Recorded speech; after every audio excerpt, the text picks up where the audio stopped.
issues, sometimes more than one issue at the same time. And she's also an author, and she has a new book out this year, which is called Eve Was Shamed, which is subtitled How British Justice is Failing Women. It's actually the follow-up to a book she wrote several years ago called Eve Was Framed, which began this story of how women are treated by the criminal justice system. Thank you very much indeed for coming. It's great to be here. You are a sort of an extraordinary mix of sort of campaigner, expert, politician. You must have been born wanting to change the world. Well, I don't know whether I was born that way, but I certainly decided early on that there were things that I wanted to do to make things better. But it was probably because I was brought up in a household that did feel that you had a responsibility to other people. And my parents were like that. My parents were people who, others in our community came to for advice, came to for help. And so that was the way that I was brought up. They were political activists? Well, no, they weren't political. I wouldn't describe them as that. They were very good Catholic people. And I think that it was their religion really that made them like that. They believed that to be a good Catholic, you had to be available to other people, that you had a duty to make sure that you helped others, and it wasn't just about looking after number one. And so I was brought up in a household in which their faith was very important, and their faith led them to believe that but you had to therefore change systems. They were involved I was growing up in the 50s and 60s, and they were involved, and they certainly were Labour voting. My father was in his own trade union at work because they were working class people. My mother used to stuff envelopes for the Labour Party, but she wasn't a campaigner. No. How did you become a lawyer? Well, I suppose I was considered at school to be quite clever, and I loved school. I absolutely loved school. I was one of those kids that couldn't get there early enough in the day. And I read books all the time. My daddy used to take me to the library, and I used to debate. Scotland is a great place for debating. It was always part of the school culture, even if you were in a big sort of state school. And the man who taught me, and I did Latin and Greek at school, there was those days, and the man who taught me classics got me involved in debating from when I was about 12, and that was very important because it gave me confidence about speaking in public and so on, and really it kind of rolled on from there. It's very interesting that is part of Scottish culture, isn't it? Now I know this because I used to do a television debate show in Scotland. Oh, really? So, with Scottish kids who would come into the studio and be incredibly articulate and very good at arguing things. Just as a dogleg. I mean, where's that come from? Why do you think that? There is a thing. If you look at the whole business of Scottish education, I mean, Scotland was the first place that actually really rolled out primary education for everybody, right back in the 17th century. I mean, it really did start very early. You've got to think about someone like Robert Burns, the poet. I mean, here was a man whose father, who was a ploughman, whose father was an agricultural worker. He went on to become somebody who worked for the customs, collecting excise duties. But the thing about it was he got an incredible education as a working class person in Scotland at that time. And we're going back now to the 18th century. Scotland was always very interested in education and saw it as being a kind of an important thing and an important thing for all. But there was this idea developed, which was the importance of the democratic intellect. And the idea of the democratic intellect, I mean, it was part of the ways in which teachers were trained, was that you were bringing up your pupils, not just to be people who could be literate and read and write and be able to function well on that front, but also that they were participants in society, and that therefore they should be asking why. And that democratic why is very important. It's about knowing how things work and wanting to know and demanding that you know. And I think that's lived on in Scotland. Scots can be very argumentative, as you know, and probably lots of, and we know that lots of politicians, particularly from the Labour movement, came from that business of, and trade unions were very active and so on. The business of speaking your mind and debating things, and out of debate you will come some sort of understanding and knowledge. That was part of what we grew up believing, and that you had to question why people did things. Where did the sense of injustice come from then? I think that I breathed it in as I was growing up. I would hear my parents and their friends and people talking about things that happened, industrial injuries, people who, my mother's brothers were all bricklayers and so on. And, you would fall off a crane or something. And they were great. In those days, it was quite hard. The idea of compensation and so forth was not a very readily available thing. And trade unions had to struggle very hard to get workers to be compensated for stuff. And then I remember people would come to my mother, where their husbands, would drink the wages, and my mother would go into the cupboard and, fill their bags with what little we had, but would get tins of food and things and give them to them because they had to last the week. And I always talk about the fact that. I was the kid in the corner. I used to sit, reading books all the time, but I was listening. I was always a very a quite observant child. And I remember things happening. I remember my mother scraping together money and giving the fare to a neighbour, a girl who was obviously being battered by her husband. And she came from England, made her a great foreigner to us. And my mother gave her the money and said, go back to your parents. Nobody should be hit like this. Nobody should be suffering this. And I remember my mother, getting her ointment and putting on injuries that she had to her face. And this this girl had young babies, and my mother helped her. My mother did that sort of thing. My father too. So that was how I was conscious of the ways in which life was unfair. We lived in a very the Catholic community of the south of Glasgow was a very close community, and people helped each other and were very good to each other. I suppose in the way that immigrant communities are. I mean, we didn't consider ourselves to be immigrants, but our grandparents were all Irish, and I went to school with people who were from Polish backgrounds who'd come, the parents had come perhaps during the war, or Italians and so on, and they were all Catholics, and so our community was quite mixed, and our community, the thing that bound us was our Catholicism. But do you think it's as easy today to make the same kind of leap that you made? I actually think it's getting harder all the time.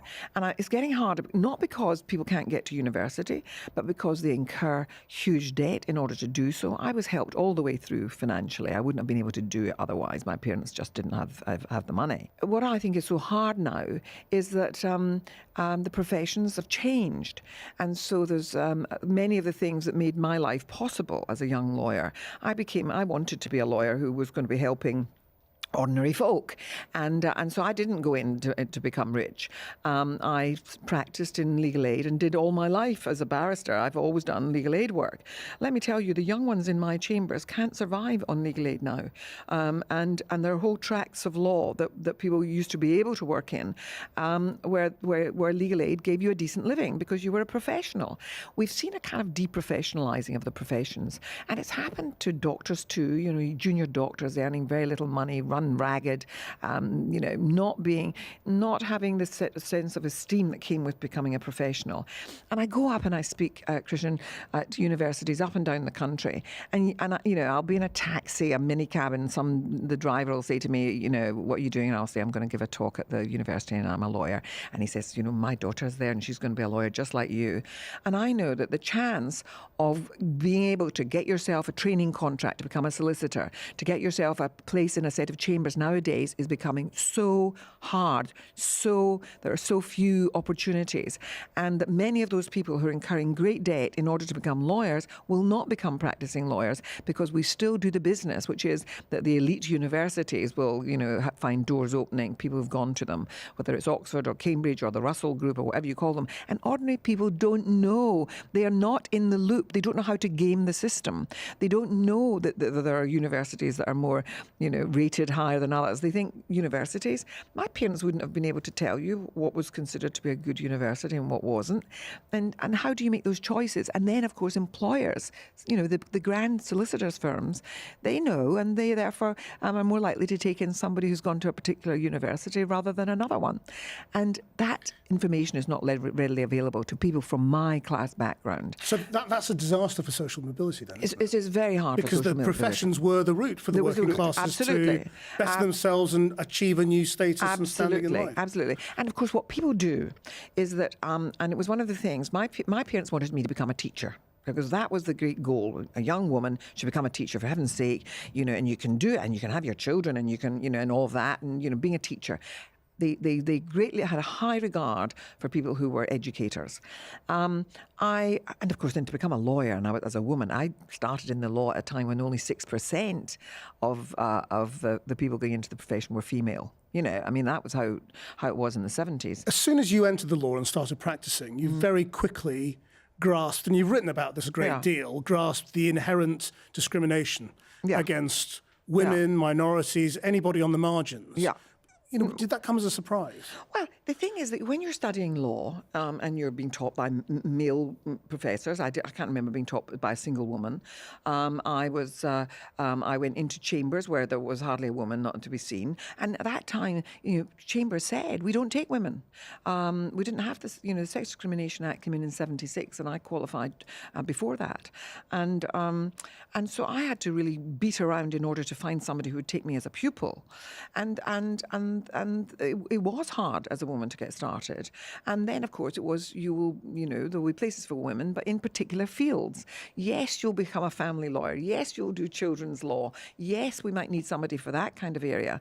But you try, even then it was quite hard to get into the idea of women doing serious crime, the really high-end, hard stuff of crime, was not going to be available to women. But also the way women were treated by the criminal justice system. But then, what of course, so it was hard, and you didn't have lots of women to talk about. And then you started sort of looking at the whole business of how law worked, what it did to people. And I became very alert to the ways in which women, either appearing as defendants or appearing as complainants, women who had been raped, women who had been subjected to domestic violence and so on, the ways in which what they complained of was not taken sufficiently seriously. It was fine if you were raped by, a stranger in the night at knife point as you were making your way from the bus. That evoked horror for everybody, the idea of stranger rape. But what we know is that many women are raped by people they have a date with, or people that they actually are quite familiar with, or people that they actually work alongside. And so they're not total strangers. And then it enables the suggestion to be made that you encourage this. And you were very important in establishing that concept of consent. Yes, within the law. Look, none of these things are ever done by you yourself, but I was, I became a young feminist in the 70s. I started looking at how law, worked in reality. We were taught that law was neutral, that it was this, that it treated everybody the same, rich and poor and, male and female and all of that. But it wasn't true. And what became very clear is that, it was a Rolls Royce if you could afford it, and it wasn't such a Rolls Royce if you couldn't. And there were differences in attitudes towards people of colour and people who were, respectable white folk. And as between men and women, there was real difference. And I started writing about all of this stuff. I was very conscious because I came from a background where, I was very conscious of class. I was conscious of how working class people experienced law, and didn't want to get involved in it, go anywhere near it, and were frightened of law and anxious about law or very hostile to it. And so I was very conscious of the class nature of it, but I started seeing how it worked if you were both poor, a woman, and, didn't have a purchase on any of this stuff. And then came the issue of race, because I was acting for young black women, and I saw how the system dealt with them. And often they were angry, and their anger was meted with serious consequences. If you were a passive, meek, white woman, you might be able to get a different result. And so I started really kind of noting this and making notes about it, and then I started writing a bit about it, and then I started being invited onto Women's Hour and onto discussion programs, and people who were, making documentaries would often, want a slant on it, and I was able to make a contribution. But I was monitoring it very carefully, and then eventually, when I myself became a QC, I was doing very serious crime, terrorism cases, Irish cases during the Troubles. I was doing, by this time, really high-order serious crime, of which not many women get involved in. But I then knew that I was going to be able to write about this stuff, and it would be harder for people to be dismissive of it. And that didn't stop people trying to say it's not true, and they'll still say it's not true. What concerns me is that there are still problems about how the system deals with people who have not been in there in the making of law. I mean, it's not a conspiracy. It's just that law was made by men, and therefore it's not their perspective is going to be, visited on law as they make it, and women haven't been involved enough. And it's only now that we're seeing women in senior positions, but not enough. And so we still have this residual thing, which we're trying to make up for. And so in writing this new book, I wrote the original Eve Was Framed actually 26 years ago. And then I revisited it in 2004 and brought it up to date with new statistics and so forth. And the concern I had then was that there had been a doubling, more than doubling, of the number of women being sent to prison, although they were committing the same old crime, very low level, nothing crime.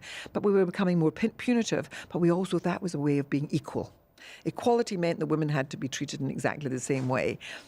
Well, we know that treating as equal people who are not equal does not produce equality, and it doesn't produce justice. And so we were seeing lots of poor, sad women who had mental health problems, who had drug and addiction problems because they'd been abused as children and so on, ending up being the people in the criminal justice system.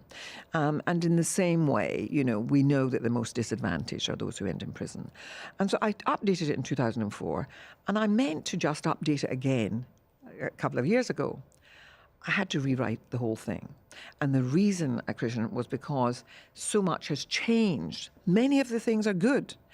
But the things that are not good is that new technology, the whole business of how women can be trawled, exposed with, the use of their intimacy thrown in their faces in courtrooms, the way in which they are, we've got revenge porn, we have the control that can be exercised by powerful people over them and their partners and so on because of the internet and because of new media.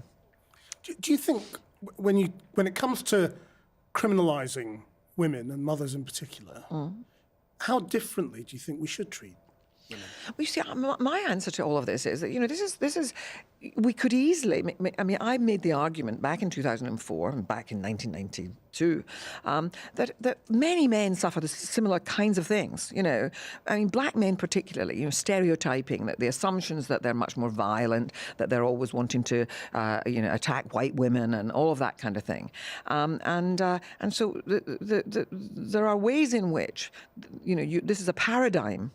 Talking about women is a way of kind of trying to open people's eyes to the fact that law is not neutral, and that we all bring our baggage to it, and we who are the operators within it, whether we're judges or senior lawyers or even junior lawyers, whether we're probation officers or whoever we are, whether we're police officers, when we're involved in this, we bring too much stuff, and we have to therefore it has to be trained out of us. We have to start examining how this affects outcomes. Who has the most power in that system then? Well, at the early stage, it will be, of course, with the policing of some of this stuff. I mean, when I was young, it used to be domestic violence is not real crime. Come on, get them to kiss and make up and send them home. We don't want to take up time with this stuff, right? An assumption that it was working class people did this to each other. And so some of that can be about the way in which things are policed. Some of it is about resource, because, I mean, I feel quite sorry for the way in which police are handicapped just now, because there isn't the resource so that they can get, assistance, forensic technicians to look at, people's phones and so on, and to look at what men are downloading and the porn that they're accessing and so on. They haven't got time for it, and they haven't got the experts to help them. But then there's the business about prosecutorial decisions, prosecution deciding what gets prosecuted and what doesn't. And then we've just had the scandal recently of an exposure of the fact that many women coming with rape allegations, they just decide not, to rub them out, to not to put them forward because they don't want to have high failure rates. And so there are decisions made all the way along the piece. And in fact, in many ways, our judiciary are doing a better job than they did in the past. But you still get really, blockages where judges sometimes are just not aware of ways in which they're making decisions that are unfair. Now, if a man is a primary carer of children, and he's looking after the kids, and he's the person that is going to be, and a whole lot of kids are going to suffer the consequences of jailing him.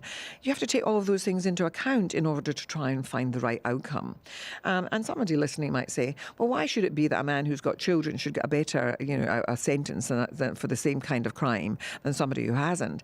It's that justice is difficult, and you're having to try and say, what is the right penalty here? How do I do justice that is right? I think that jailing women who have themselves been sexually abused, who have ended up prostituting themselves and end up, with drink problems and drug problems and steal in order to pay for their habit, and they do it repeatedly, the answer is to deal with the problem, not to just jail them. And that would be true for a man as well. But it particularly is sad and striking for women.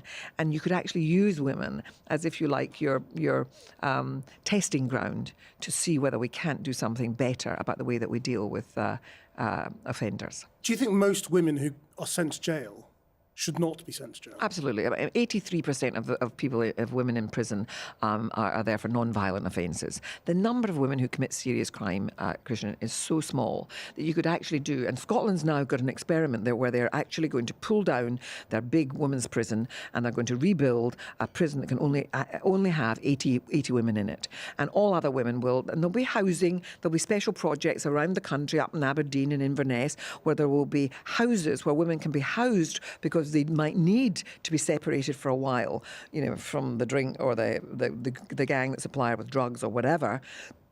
But you then work with those women to deal with the problems that are underpinning their offending, and actually help them acquire some skills, and also try to keep them in touch with their families. And you could apply that to many men as well. Totally, but we can.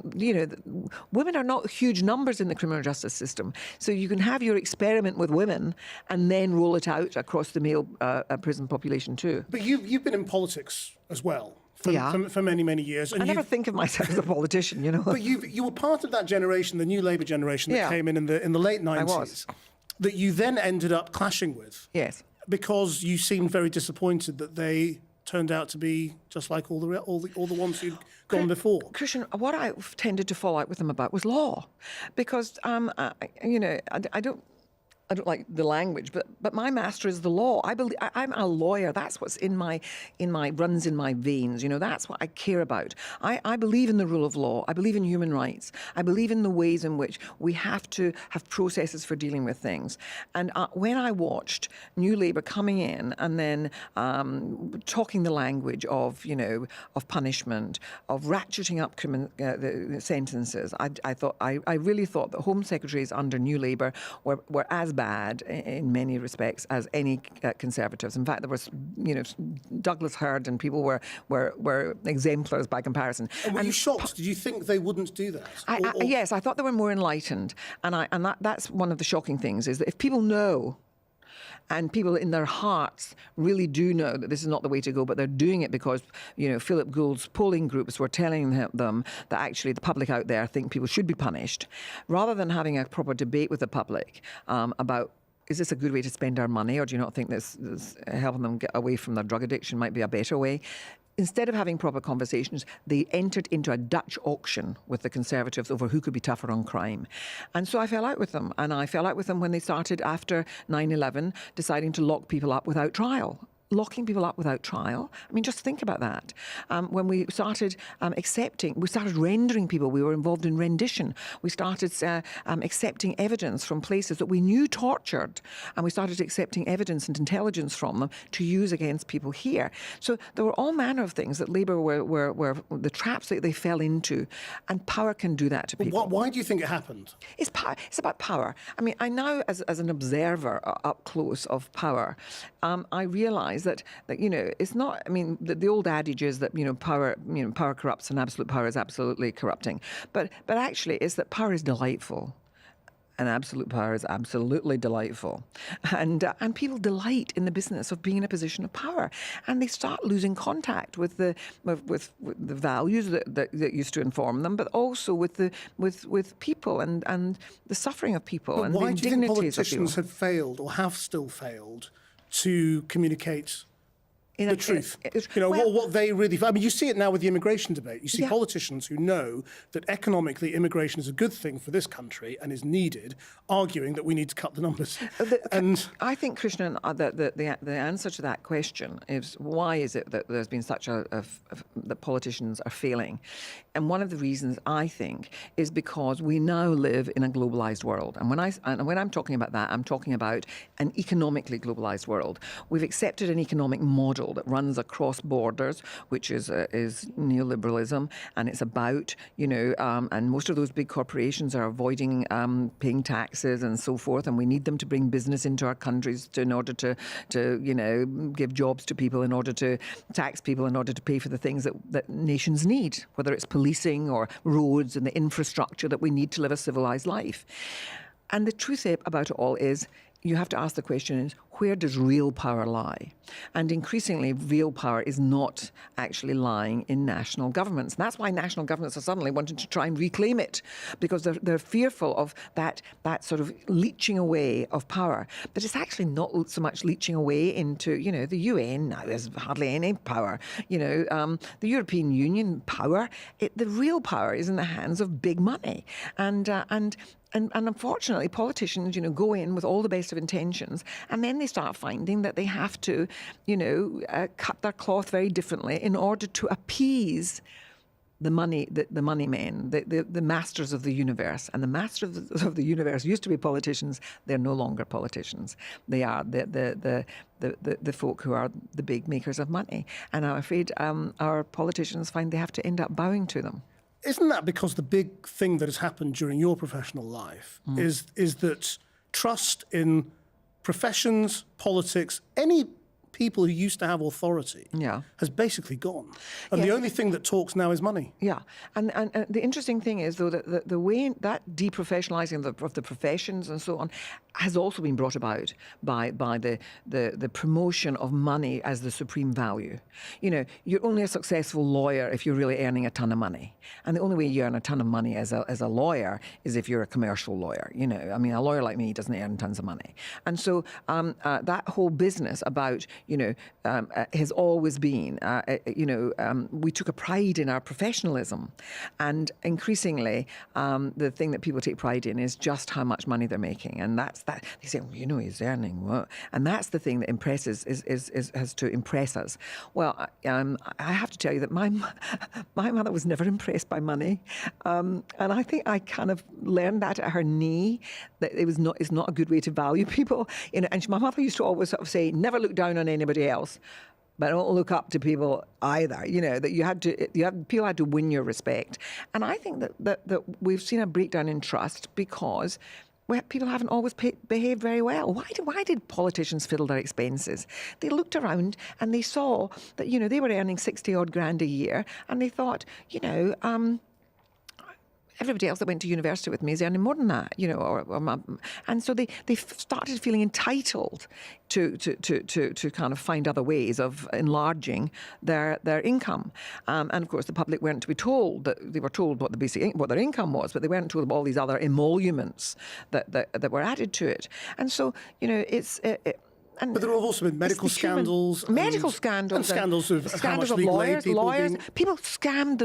There were people who, for example, doing big fraud trials, were earning, out of the legal aid system, £1 million. How can that be right? It was wrong. But of course, they were looking at the commercial lawyers in the profession and saying, £1 million pounds for doing a big fraud case is nothing. Now, let me tell you, you have to be very skilled to do complex fraud cases. You have to be very skilled to do complex, I promise you, complex terrorist trials. This is not, shoplifting in Marks and Spencer's. And so you really have to, you've got mountains of material, you have to assimilate in order to cross-examine and all that kind of thing. So people should be properly rewarded, but the reward thing has got out of sync. And part of it was that thing where government started saying, we should be bringing in the commercial sector. They know how to run things. Do they? I'm not so convinced that they do. But people from the commercial world were brought into government. They would be being paid at rates which were more commensurate with what they would earn in the commercial sector. So then other people would start saying, well, why should Charlie be earning that and I'm not? And so we started a competition around it. You now have heads of universities earning $400,000 a year. That is shocking. And it's really not proper. But you would think, given all these scandals, and they now get absolutely saturated coverage in the media and social media as well, that people would learn to behave better. And yet, we still see bad behaviour. I mean, in your own institution, the House of Lords right now, with regard to disciplinary or self-regulation, you see that the House of Lords is unable to police itself. Listen, what we've learned, and one of the things that I write about in Eve Was Shamed, is that, people keep saying, how could the scandal in the Catholic Church happen? I say that as someone brought up in the Catholic Church and so on, and it's a sense of horror that you read about what the way in which things were pushed under the carpet. Things in Parliament shoved under the carpet. Institutions protect themselves, and they protect themselves because they don't want scandal, because they think it will, this is not going to be good for us as an institution. So instead of listening to those who are victimised, they listen to those, who want to, who are more powerful. And so we know that is the default position of institutions. It's also the default position of powerful people, and the idea of self-regulation has had its day. If people are, as parliamentarians, are behaving badly, there have to be independent processes. And you have to, those independent processes to discipline either members of Parliament, people in institutions. I've just come from heading a college at Oxford. Individual colleges shouldn't be disciplining students who are involved in sexual assaults of other students. There has to be an independent person and entity that sits alongside the university, and the colleges should be referring people to it. And that should be happening in all of our institutions. We learned that the police should not be policing themselves because they don't do it effectively enough. People care about, if your friend has an allegation made against him of sexual assault of a young woman, or behaving badly and sexually harassing, or bullying a young man, or whatever, you don't want to believe it about people you like. We never want to believe it about people we like. And that's why we can't be the people who decide these things about the people that are our friends. And so it becomes shame-making to watch it when people all sort of, circle the wagons to protect their own. That can't be allowed to happen. There have to be proper processes, and that's what young women are complaining about in the Me Too movement. They're saying, look, you told us that we were to take our complaints to law, or that we were to take them to the human resources person in the workforce. We do, and what they do is they get us to sign, non-disclosure agreements and to sign away our rights, and they give us a little bung, and they tell us to keep our traps shut, and that if we do open our mouths, then we will be sued. And in Parliament and places, young women have not felt able to come forward because they know that their careers may be blighted by it. And that happens at the bar. It happens everywhere. People don't complain about abuse because they think, if I get the name of being somebody who rocks the boat, who's a troublemaker, I won't get the reference, I won't get the promotion, I won't get the time off to spend with my kids. I won't. And we know that punishment happens in those ways inside institutions. And that's why you have to have processes that are independent. You spend a lot of time with young people now, either in universities where you've taken formal positions, but also presumably you speak to younger students as well. I mean, given everything you said about how a lawyer like you doesn't make a lot of money, we live in a world where... Please let me make it clear. I've done pretty well for myself, and I live very comfortably, and I have no complaints. But the young ones coming through now are not going to be able to do that. Yeah. Why would my 13-year-old daughter ever aspire to do what you're doing, rather than going off and making a lot of money? Because I want to say to your 13-year-old daughter, Christian, that the law needs to have good women in there. And actually, I will fight till I'm, my last breath to recover some of the stuff that has been lost in the protections of the law. 40% of the budget of the Justice Department was taken away. It was the highest of any government department, and it's because justice doesn't matter in the same way. Because they think that people won't care and won't notice it. But in fact, we are seeing it. We're seeing the criminal justice system, the justice system generally, family courts, everywhere is in trouble. And we're seeing that happening across the piece, and we're also going to see it in the quality of those who do law. And I want to say to young women, we're going to fix it. And we need you in there and there's nothing more fulfilling. I've had the most wonderful life as a lawyer doing the law that I've done and making sure that people have voice in the system. And I would say to her, we can change the world and we'll do it together. And I can tell you now, she'll step forward because she'll know that it is going to be a valuable and worthwhile thing to do. Do you think you could have changed the world yourself more by going inside the system more? I mean, what seems to be the pattern in your life is that you become very influential and then you find yourself in conflict with those people in power because you say what you think, yes, and you upset them, and then you perhaps are alienated a little. I mean, no. I mean, what happens is that I'm quite leery about the establishment, although to all intents and purposes I'm a member of it now. But I always keep one foot out. I know I came from a background which was not an establishment background. I know how people live. I keep in touch with the reality of the world. I don't want to become cushioned and away from how the majority of people live their lives.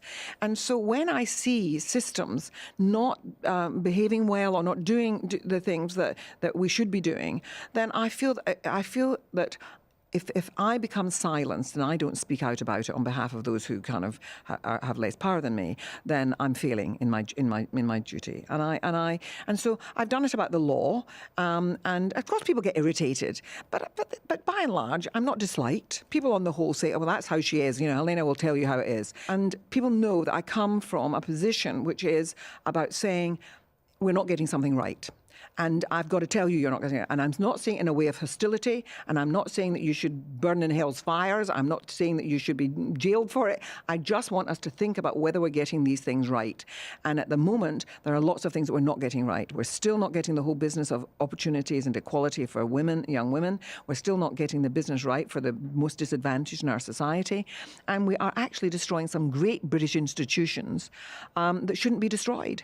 And I watch it around the National Health Service. I watch it around our system of law, which we should be so proud of.